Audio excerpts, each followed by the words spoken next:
Hi, this is Dr. Patterson, and today we're talking about making puppets. We're going to make a round head puppet like Stuart, and in this first step, we're going to construct the foam base for the head.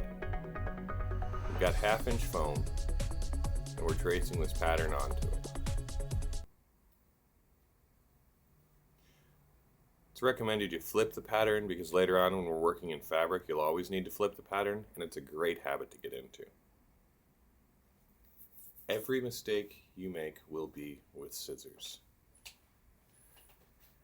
So when you cut, try to cut carefully, but save the foam, because a lot of this foam we end up being able to use later even though it's just scraps. So when I cut it out, I do kind of a rough cut, and then I go in for a closer cut.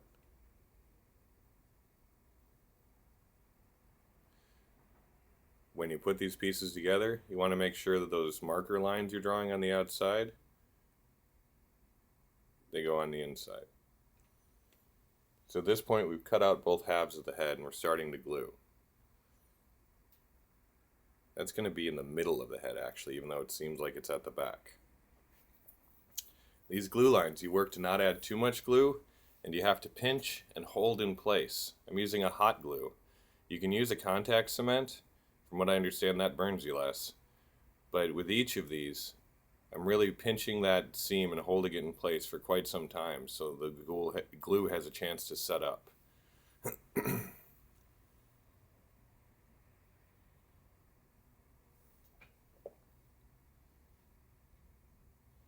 With the hot glue, you don't want to use too much of it because you'll end up burning your fingers. But a nice, smooth seam of glue is really good. You just have to make sure that you pinch it a lot. Now that you've got the two sides, you're going to glue that top ridge together. But before I do that, I'm going to trim it, clean it up a little bit. And now just piece by piece, you can see I'm doing about a 1 to a 1.5 inch section of glue for each of these times. And then I'm just holding it there because what you want is a good solid head.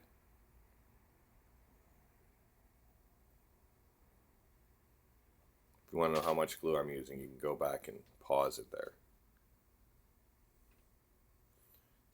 So even as I do the new section, you see I kind of work my way back and reseal the other section as I go, even filling in a little bit of the ridge on top.